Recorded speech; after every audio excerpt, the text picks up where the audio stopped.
Hey YouTube fans, welcome to my channel. Thank you for tuning in. I'm Darlene. I am here. I'm not on camera today, but I am here and I will start your reading in just a moment. I'm going to shuffle these cards.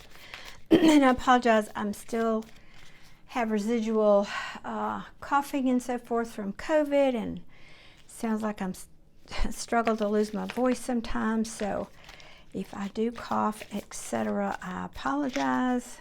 Cannot be helped. I can't put off readings anymore. Pardon me. But I'm better. I am better. That's the good news. Okay, they're saying the deck is ready. All right, I tell you what, I'm just going to put the cards, be sure I have them right side up here, and then I will read those in a moment.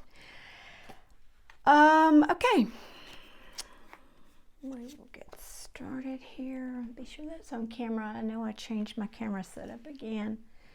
Okay, so I have a gentleman coming through today who was a medical professional. So you just have to look at my gnarly hands in these cards for a minute while you listen.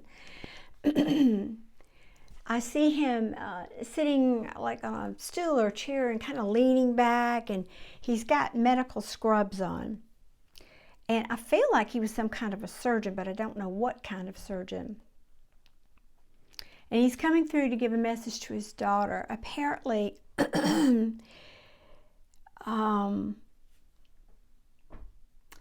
first of all, he didn't really believe in an afterlife.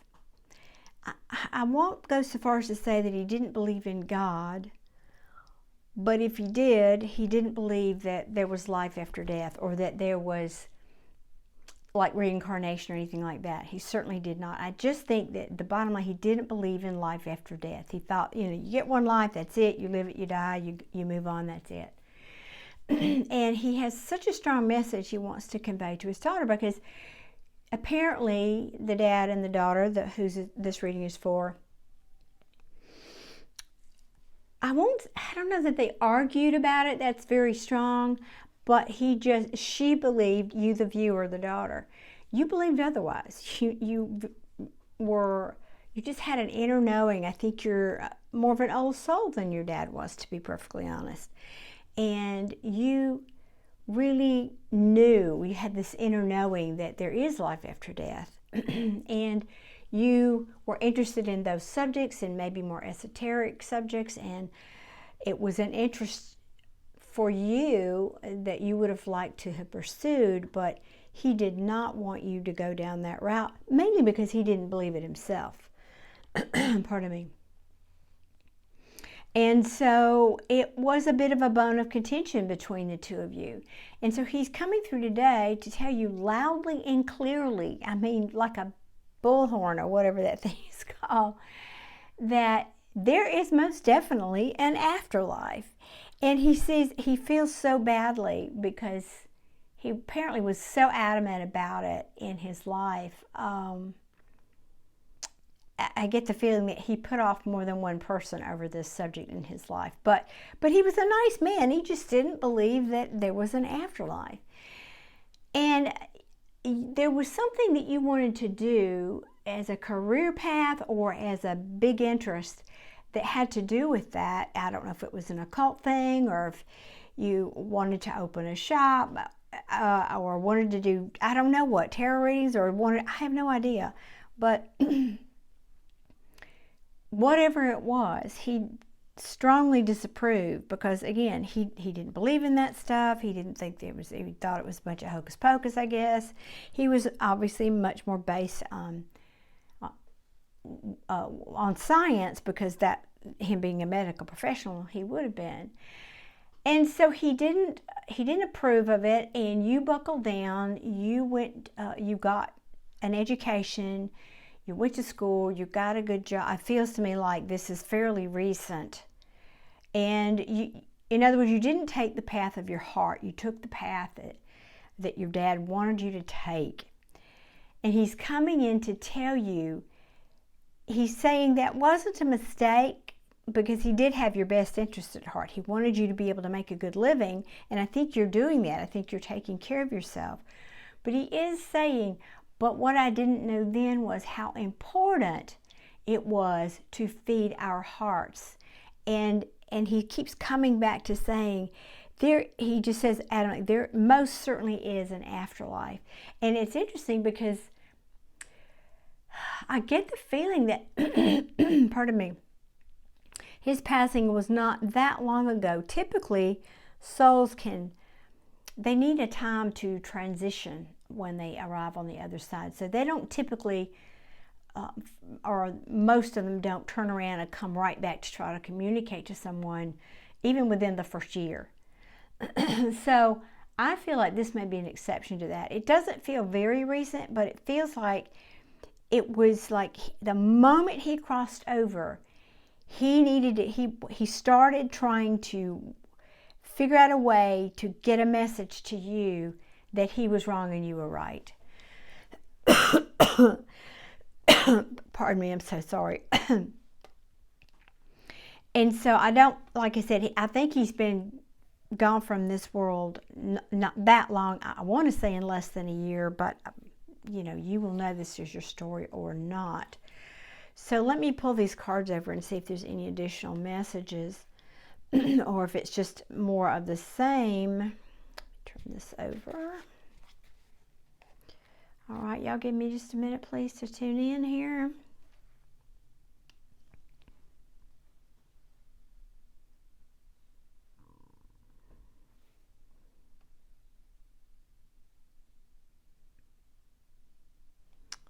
I'm sorry for the dead silence, but this is a little different, so bear with me. Okay. So this is interesting because when I say it's interesting because this is it's a split message. Usually the cards either talk about or back up the message I just gave you, or they're talking about the future or your life, something that's going on. And this is a little bit of a split, okay? So this top row is telling me more about the message that he was bringing through, that he was personally so focused on getting ahead and being successful in the material world, and he wanted that for you also. And when he passed, he saw that I think you were already on that path, and he knew it, and he was very proud of you. He saw that you were successful and independent, and you could take care of yourself and make enough money to provide for yourself and have good stability in your life. Now, the bottom row here, okay, is speaking. Now the Tower moment is some kind of an upheaval. It isn't always negative. It isn't. But I'm getting that this I may have two sets of stories here on this bottom row.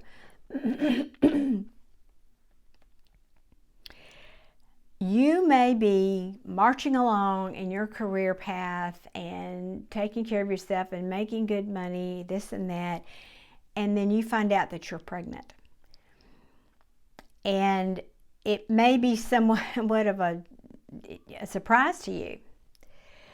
And you're trying to figure out how you're going to juggle, everything in your life to accommodate this pregnancy. Now, I don't think it's a bad surprise. In other words, I don't know if you're married or you have a partner, or I don't know what the situation. They're not showing me that, or I'd rather I don't see that. It feels like you feel good about it. You feel peaceful about it. You're happy about it. But now I've got to be a magician here, and I got to figure out how I'm going to take care of this situation. Let me see.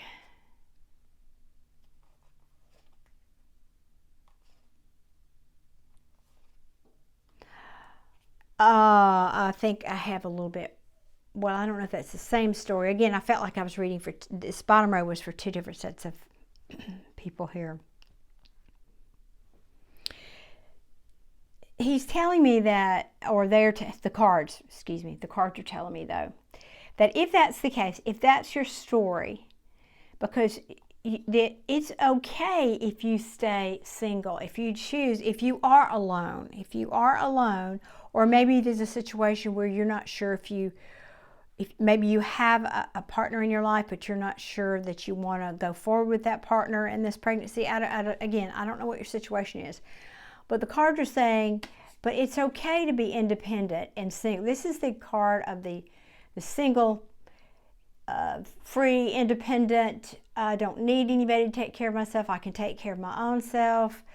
And the Eight of Pentacles says, because I'm a hard worker, I can work hard. I will figure this out. I can take care of this. I will find balance in the situation. I don't see that right now maybe, but I will be able to do that. And the Four of Wands is, happy home, happy family, happy ending, whatever, can also mean a marriage. And the Three of Cups can be a celebration. Seeing that, this can be divine timing. It can be seeing the seeds that you've planted to come to fruition. As you can see, seeds, and then this plant is starting to bloom here. And the Wheel of Fortune will turn in your favor. You may have to do a little thinking about this. You may have to go within to think about this. And I think that the answers are not obvious to you. They're hidden right now. They're secret. But there is a collaboration that you can put this together, and that you're going, I feel like this is saying, but there is a collaboration that's coming to you. You will have an epiphany about this. And while it may seem very, very difficult, and you may feel like at some point, it may feel like a financial struggle, don't get up in your head about it. Don't be too, I don't want to go too deep into the deck because the energy gets diluted. But I feel like they're encouraging you to not overthink it, to kind of, you've got a situation, if this is you, you've got a situation, but you're happy about it. I keep coming back, but you feel happy about this pregnancy. Now, if this is not a pregnancy, it could be some other kind of fertility. So I said there were two groups of you. So the other thing could be, there could have been a disruption. Could have been something like maybe you lost your job, or maybe you did lose your partner or whatever. But this is telling me, but you are fertile, and I don't mean fertile like having a baby. I mean, in your life, you have the ability to create and to bring things into life, like the magician does. The magician manifests things. He has all the tools. He has all the suits, the wands, the action, the physical action. He has the brains, the thinking, the knowledge, the know-how. He has the heart to be able to, and the wisdom, and he's and the funds, or what he knows how to manipulate money. He has got all the skills of all the suits to bring something into manifestation. So the bottom line is, whatever this is, this tower has brought you in your life. This upheaval has brought you. I feel like it's a good tower. It's going to be a positive, fertile outcome for you. Whatever this is, again, if this is not a pregnancy, or if it is, you just have to know within you, what I'm hearing is that you do have the skills to do this. Now, on this second group of people, because now he's coming back in to comment, if this is you, well, it doesn't matter, either group of people. Because of the earlier message about you had an interest in otherworldly things, that perhaps this tower is causing you to go in a new direction. It could be something like you lost your job again, or maybe you're pregnant and you have to quit, or you need to find a way to work at home, or something like that.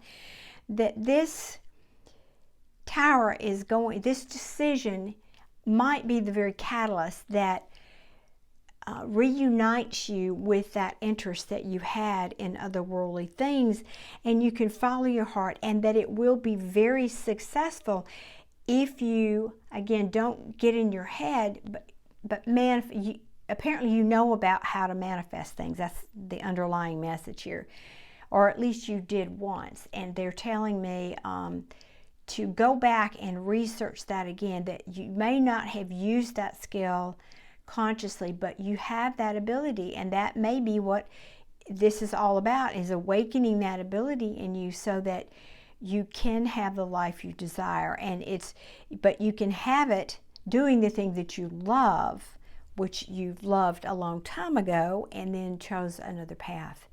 Whew, that's a whole big story there. Let me see if there's anything else that he'd like to say. He's saying that he loves you very, very much, and he wishes, because apparently he worked a lot when you were growing up and he didn't spend a lot of time with you, that he wishes he had spent a lot more time with you, that he knows that you loved him. And in your own way, you were very close. You just had differences of opinions about some things, obviously, as we said. Let me see if there's anything else. Well, he's just, again, encouraging. He's saying again, and tell her again, there is absolutely an afterlife. And there's some way that he's been trying to connect with you. I don't know what this is. I'm afraid I won't describe it accurately. I'm seeing this little figure, like the outline of a man. It's kind of a gray outline of a man. I don't know if this is an animation, something you drew. Could be a paper doll, could be a figure in a game that you play, or it could be a little doll or something that you've got, I don't know what it is. I can't really bring that in clearer. But there's something that you touch or play with or look at that looks like that, just sort of an outline of this outline of a human form. I wish I could get clearer for that on you, but I'm not seeing it. Something that he's like, I don't know if you see this image in odd places, or like you go down the road and you see a sticker on somebody's car, and then you look up and there's that kind of an outline on a billboard, or there's something on your fridge. It could be a logo or something. Could be a logo like where you work or something. But there's something about that image that he's been trying to use to connect to you. So look out for that if you can start kind of thinking about that.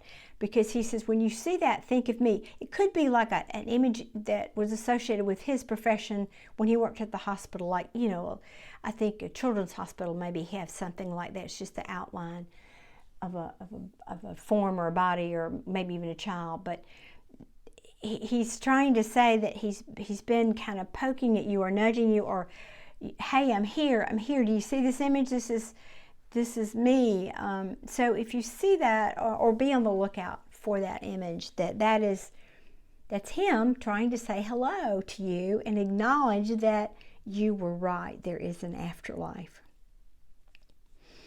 Okay, well, he's pulling his energy back. I hope this has been helpful to somebody out there. If you like this kind of content, please hit that like button and subscribe. I never knew who I'm going to be reading. It could be your family members or someone you loved, or who knows. Each time I just show up and read whoever comes through. So thank you for watching. I appreciate each and every one of you, and I hope to see you again soon. Thank you and take care. Bye-bye.